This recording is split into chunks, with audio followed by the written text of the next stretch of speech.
Hi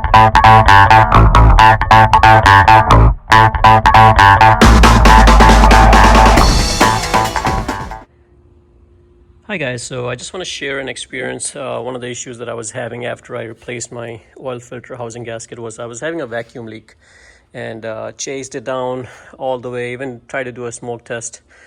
Couldn't really see anything, and I'm not exactly sure. I think it was a very minor leak. Couldn't really figure out where it was coming from, and then I start tracking back to what are the things that I moved, when I did the oil filter housing gasket. And one of the things I remember doing was moving this intake manifold a little bit to get to that screw that is hidden, and there's no other way you can get to this screw for you to remove this. And one of the things is to loose this guy up and move it over on the side so you can get to it.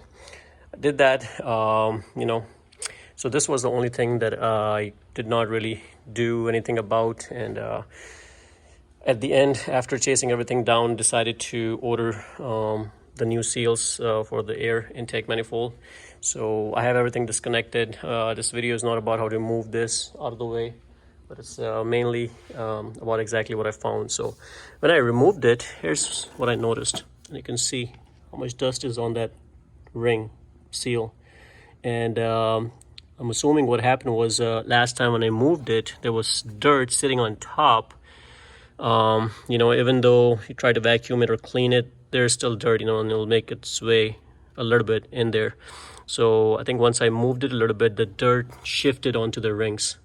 And of course, when I tighten up, of course, it's not going to seal. There's no way it's going to seal, and it's going to create a minor leak.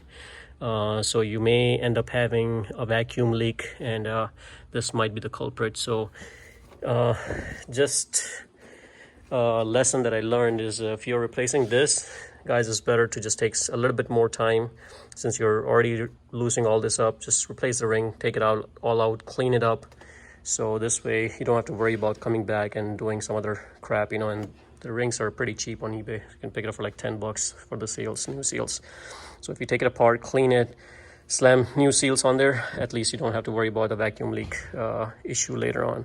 But there's no other way for you to get to it without moving that bolt. So just wanted to share that experience. It could have saved me a lot of time if I just come back directly to that, but I was thinking, since I also did my valve cover gasket, I was thinking maybe one of the seals here, or this ring is not sealed up. I also cleaned my mass airflow sensor. I was thinking that might be the issue, but I think the issue was right here. So hopefully if you're tracking down vacuum leak, this video helps you, especially if you touch your manifold.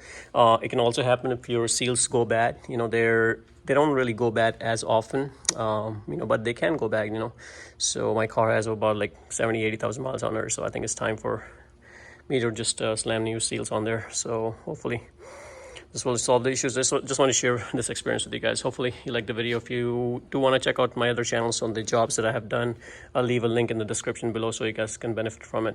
But removing this part was not that bad. I just had to move a couple of connectors, move this ring, get this a little bit up. And you don't really have to remove this whole thing out. You can pull it backwards. If you have another person, they can hold it for you, and you can clean up, you can change the ring, or you can use a bungee cord and just tie it up and do the work and then slam it back in, so you don't have to remove the whole thing. So guys, if you like the video, please subscribe to my channel. I like the video. Thank you.